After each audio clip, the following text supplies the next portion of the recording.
Welcome back to the channel. Hi guys. Hi guys. Welcome back to our channel. It is Foster Care Friday. If you are new here, welcome to our channel. I am Cindy. I'm Chris. And we are them Hoffers. I don't think we've ever introduced ourselves. We haven't, like but I seen that on someone else's, so I thought we should do that. Oh yeah, what's your name again? Cindy. I'm Chris. Hi. Hey. Welcome to our channel. If you are new here, we are a bunch of things, but we are current foster parents, and this month we are sharing different things about foster care awareness, and we're trying to bring some education to the community. A little insight. Yeah. A little dive in to see, to get, I don't know, our experience, our knowledge. We share a bunch of stuff about it. From current foster parents. That's right. Here we are. So today's video, we are going to be talking about getting recertified. So today on Instagram, I posted a story that we're getting recertified, and I had a ton of questions from people. Like, what does that mean? What? Right. So every year and 2 years, we have to get recertified. So every year there are trainings that we have to do, and every 2 years there are other trainings that you have to do. So every other year. Yeah. So do you want to go through some of the things we've had to do? So yeah, so every year there's retraining on every training topic, subject, stuff like that. So we have, do you have a list of it? I do. Grabbing? There you go. I was going to show you. Every year we go through this training stuff. I will not show you guys the list because they do have our information on them. But I'm kind of going to give you an idea. But it goes through 20 hours of training. And this is every year we do this. So really, when we go up for recertification stuff, we set a weekend aside to just bust out all the different training topics and things like that. So we literally spend all weekend getting recertified. Yes. So to clarify, it is 20 hours annually, but for a home of 2 parents, it is 50 hours. I don't know how that calculates, but it is over 50 hours that we are doing. We do the same trainings individually. Yes. We both have to do that. Both of this. We both have to have a certificate that we went through the trainings. To give you a couple of the trainings, we have to be CPR certified. Yep. That's every 2 years. Every 2 years. We have to do SIDS training. So shake and baby, we have to do a safe sleep training. Transportation, water safety especially for us because we have a pool. So we have to do water safety. Yes. And then trainings about medication. So if your child is on a psychotropic, so you say that, medication, we have to learn all about those. Even if our children do not have them, we have to learn about them. Bloodborne pathogens is the same kind of medication line or, safety side on that. But one of the biggest things that, it's normalcy. We have to get trained on normalcy. For us, it's easy because your foster child comes around or is with us and they do everything that we're doing. So, but a lot of people don't realize that we have to be trained on that. Correct. Can a child go to a sleepover? Yes. Yeah, they can. Is that a normal thing a child does? Yeah. Yes. So the answer is yes. So. And then a couple other things is we have to be trained on recognizing abuse through a child, reporting it, administering medication to children, even though we've been parenting. Medical consent. And we have to have a disaster plan for our home. We have to write one down. Disaster plan, evacuation plan, we do fire drills and stuff in the house. We know, if something happens, what Cindy's gonna do, what I'm gonna do, and where we're meeting at around our house or whatnot. Bear's trained on that too. So I think that 50 hours includes, Bear in that too, because Bear has to know what's happening as well. Everybody in our household has to know what happens. So every quarter, we have to do a fire drill. And so our kids are really well versed on what we're doing. Correct. Okay, so other things that we do yearly are all of our animals get shots. Yes. So every year. And now we have the 2 kittens with us, so the 2 kittens got shots. That was one question I got on TikTok today is why? Why do animals have to have their shots? Chris is Exhibit A. There you go. So animals have to have shots in case child gets bit or scratched. We just want to make sure that they're not going to get sick from that animal. Yes. That's pretty much it. Yes. Yeah. It's a CYA.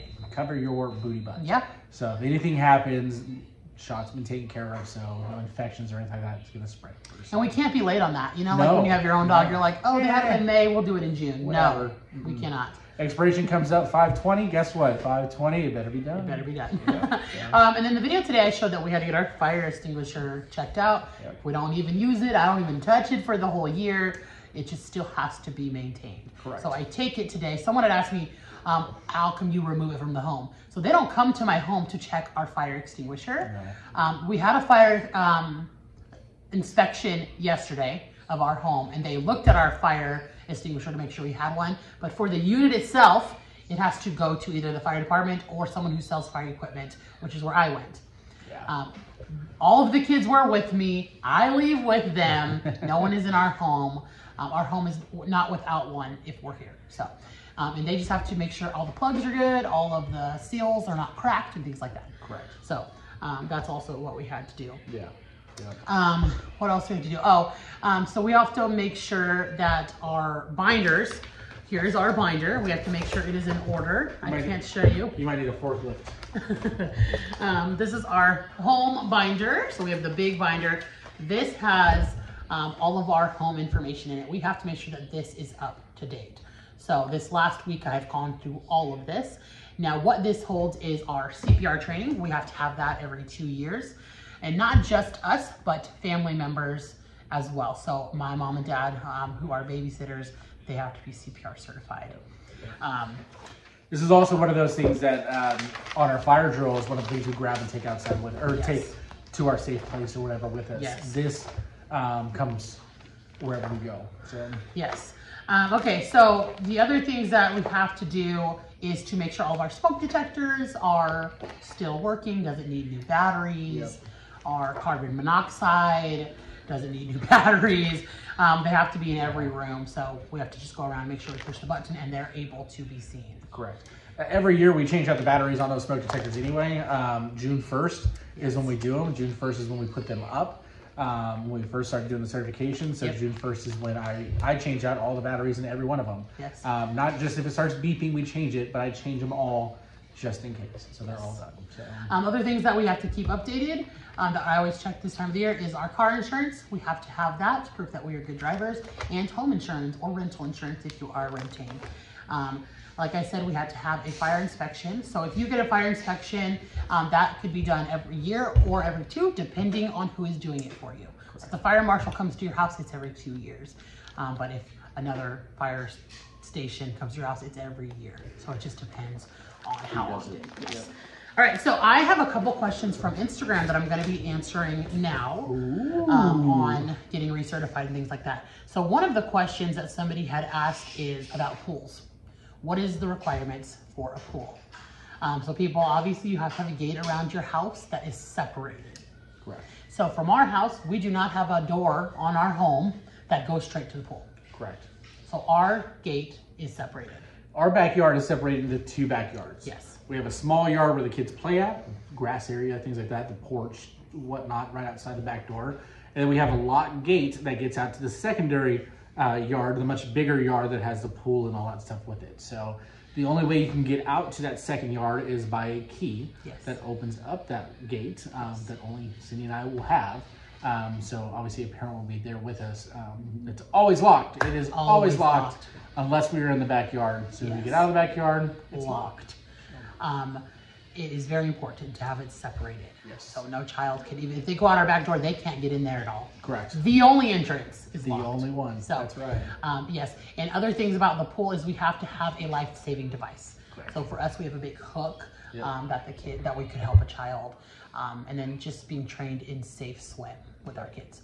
Yeah. All right. Yeah, it's crazy, that hook thing. Anytime we clean the pool or do something to the pool, you know, chemical-wise, whatever it is, sweep the pool, you know, we have to put that life-saving device on it before we put it all away, because if an emergency happens, I can't take a filter or take a brush off and then put the thing on and then it has to always be connected. Ready to go.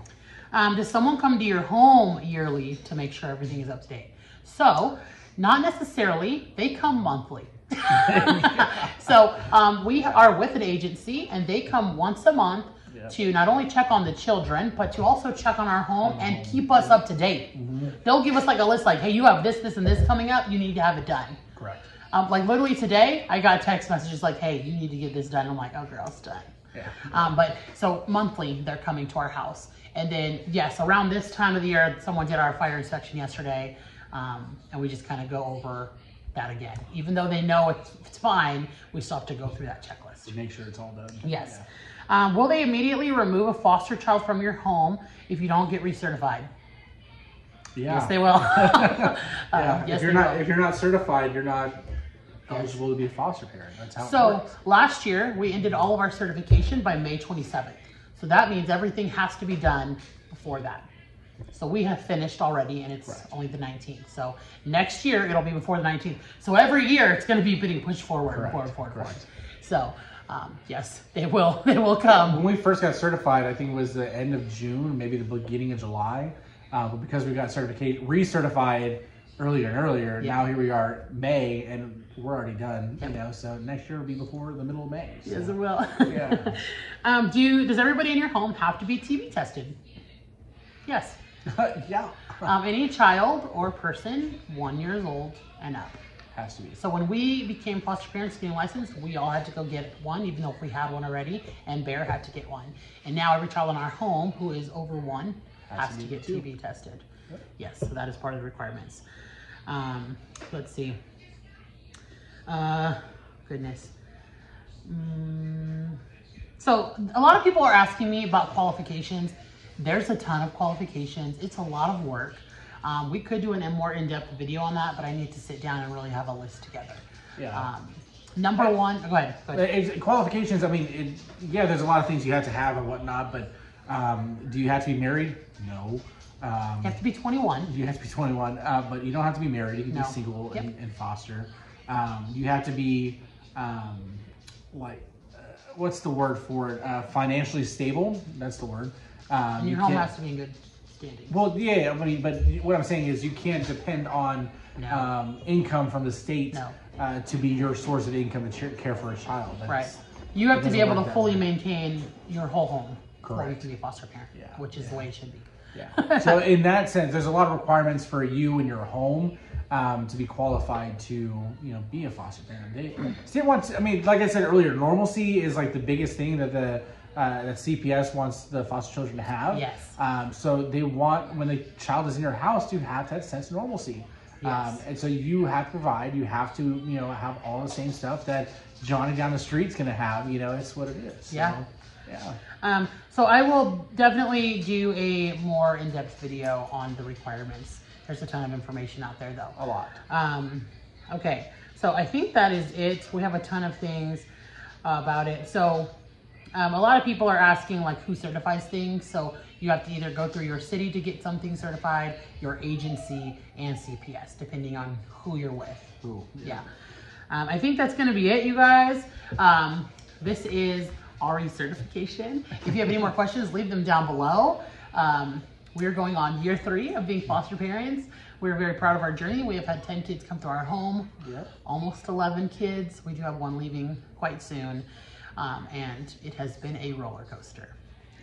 Yes, that's probably the best way to put it. It's a roller coaster. Yes. Getting trainings done and recertified is the easiest part of being a foster parent.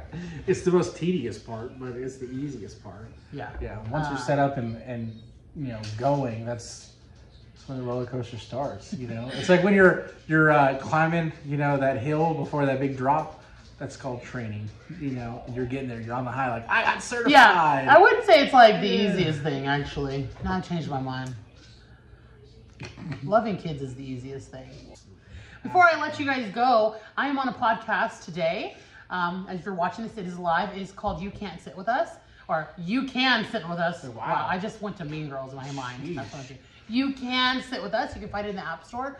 And I did an episode today on foster care and mom shaming and things like that.